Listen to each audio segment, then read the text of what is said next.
प्रधानमंत्री फसल बीमा योजना बनाई, लेकिन दो नुकसान इसमें कवर नहीं थे जिसकी लंबे समय से आप मांग कर रहे थे। एक, जंगली जानवरों से होने वाला नुकसान, और दूसरे, अतिवृष्टि के कारण, बाढ़ या जल भराव के कारण फसलों को होने वाला नुकसान।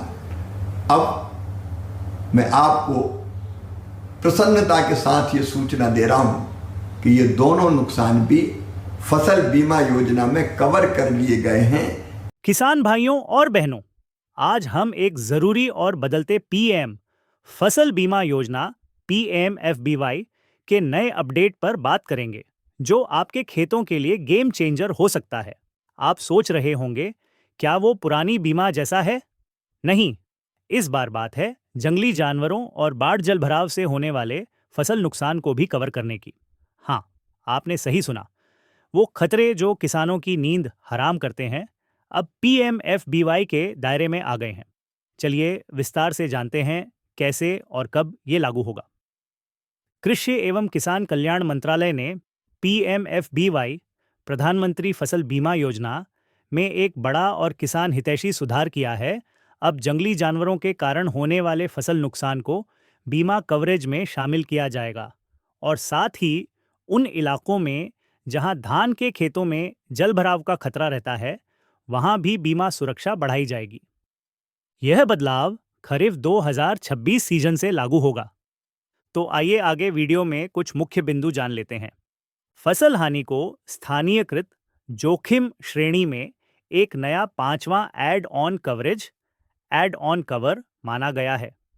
मंत्रालय कहता है कि राज्य सरकारें उन जानवरों की सूची तैयार करेंगी जिनसे नुकसान होता है, और ऐतिहासिक आंकड़ों के आधार पर उन जिलों या बीमा इकाइयों की पहचान की जाएगी जहां यह खतरा ज्यादा है।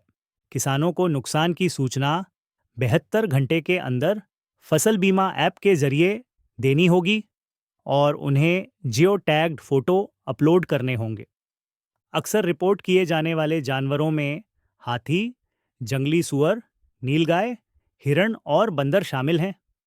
इस कवरेज का सबसे ज्यादा फायदा उन राज्यों में होगा जहां वन क्षेत्र के पास खेती होती है या मानव वन्यजीव संघर्ष की स्थिति होती है, जैसे ओडिशा, छत्तीसगढ़, झारखंड, मध्य प्रदेश, महाराष्ट्र, कर्नाटक, केरल, तमिलनाडु, उत्तराखंड, हिमालयी और उत्तर पूर्वी राज्य।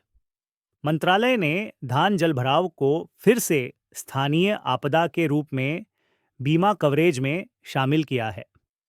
यह कदम उन तटीय और बाढ़ संवेदनशील राज्यों के लिए खास तौर पर फायदेमंद होगा, जहां भारी बारिश या नदियों के उफान से धान खेतों में पानी भर जाता है। इस कवरेज को सक्रिय करने की प्रक्रिया वैज्ञानिक, पारदर्शी और व्यावहारिक होगी, जैसा कि PMFBY के ऑपरेशन गाइडलाइंस में वर्णित है। आइए आगे जानते हैं, आखिर कार्रवाई क्यों जरूरी थी।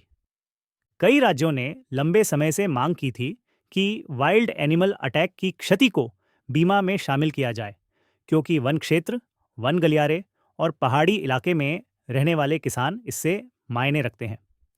पुराने नियमों के अनुसार इन जानवरों के हमलों से फसल क्षति को बीमा नहीं मिलता था, जिससे प्रभावित किसानों को आर्थिक समर्थन नहीं मिल पाता था।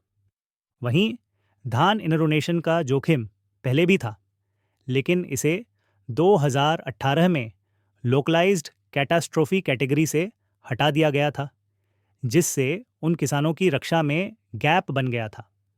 जब किसान को फसल नुकसान होता है तो उसे 72 घंटे के अंदर मोबाइल ऐप पर रिपोर्ट करना होगा। रिपोर्ट के साथ कोर्ट गेओ टैग्ड फोटो जरूरी है, ताकि बीमाकर्ता स्थान और क्षति का सत्यापन कर सके। राज्य सरकारें प्रदेश विशिष्ट जानवरों की लिस्ट और जिले स्तरीय जोखिम यूनिट्स तैयार करेंगी, ताकि बीमा कवरेज लक्षित और प्रभावी हो सके।